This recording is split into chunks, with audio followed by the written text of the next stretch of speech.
ഓം നമോ ഭഗവതേ വാസുദേവായ. ഹരിമുരളീരവത്തിലേക്ക് എല്ലാവർക്കും സ്വാഗതം. നാരായണായ നമ നാരായണായ നമ നാരായണായ നമ നാരായണ നാരായണായ നമ നാരായണായ നമ നാരായണായ നമ നാരായണ. ഇന്ന് നമുക്ക് 5ഉം 6ഉം ശ്ലോകങ്ങൾ നോക്കാം. ശ്രീമദ് നാരായണീയം ദശകം 63 ഗോവർദ്ധനോദ്ധാരണം ശ്ലോകം 5. ഭവതി വിധൃതശൈലേ ബാലികാഭിർവയസ്യൈരപി വിഹിതവിലാസം കേളിലാപാതിലോലേ സവിധമിളിതധേനൂരേകഹസ്തേന കണ്ടൂയതി സതി പശുപാലാസ്തോഷമൈഷന്ത സർവേ. നമുക്ക് ഈ ശ്ലോകത്തിലെ വാക്കുകൾ പിരിച്ചിട്ട് അതിൻ്റെ അർത്ഥം നോക്കാം.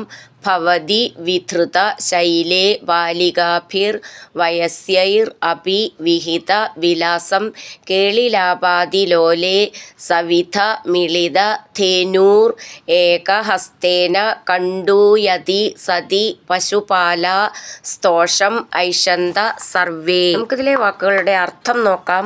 ഭവതി അവിടുന്ന്, വിധൃതശൈലേ പർവ്വതം ഉയർത്തിപ്പിടിച്ചിരിക്കുമ്പോൾ, ബാലികാഭി ഗോപബാലികമാരോടും, വയസ്യൈ അഭി സമപ്രായമുള്ള ഗോപന്മാരായ കൂട്ടുകാരോടും, വിഹിതവിലാസം കണ്ണുകൊണ്ട് കടാക്ഷങ്ങൾ കാണിച്ച്, കേളിലാപാതിലോലേ ക്രീഡാഭാഷണം തുടങ്ങിയവയിൽ തത്പരനായിരുന്നു.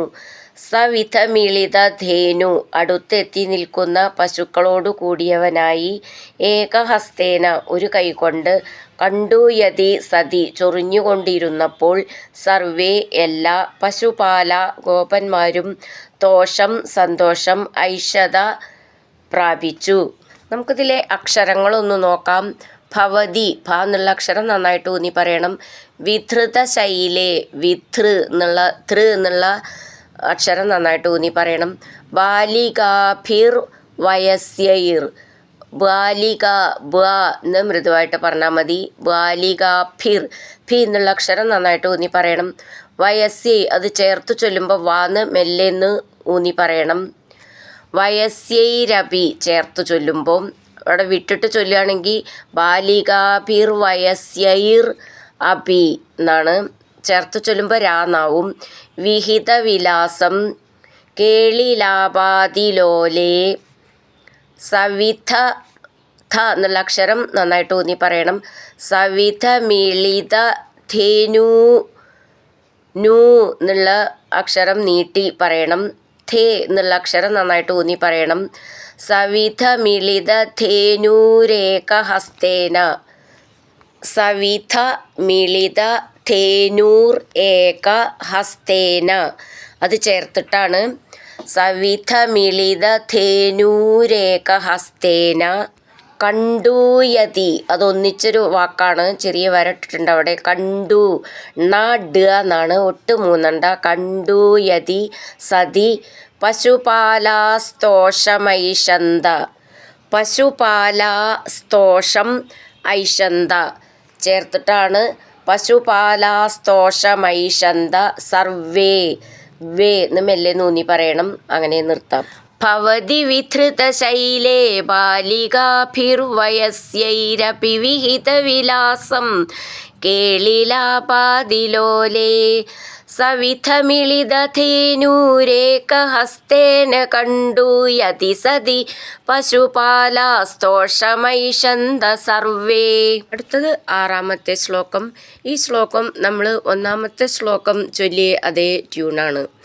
അതിമഹാൻ ഗിരിരേഷതു വാമകേ കരസരോരുഹിതം ധരതേ ചിരം കിമിതമദ്ഭുതമദ്രിബലം ന്വിതി ത്വതവലോകിഭിരാകഥിഗോപകൈ.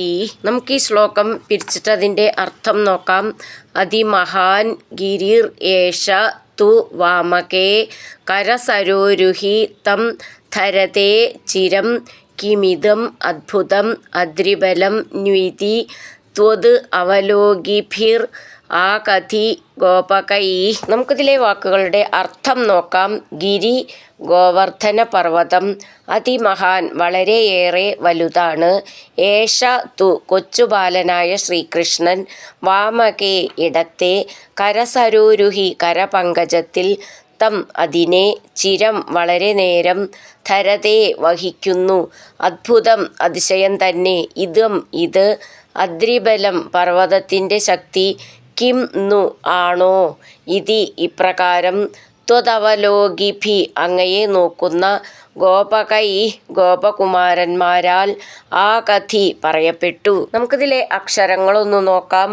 അതിമഹാൻ, ഗിരിർ ഏഷ ഗിരിരേഷ, തു വാമകേ കരസരോരുഹി, തം ധരതേ ധ എന്നുള്ള അക്ഷരം നന്നായിട്ട് ഊന്നി പറയണം.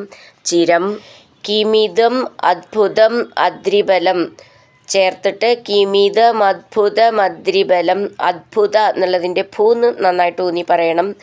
ന്വിതി ത്വത് അവലോകിഭിർ ആകധി, ത്വത് അവലോകിഭിർ, ഭി എന്നുള്ള അക്ഷരം നന്നായിട്ട് ഊന്നി പറയണം.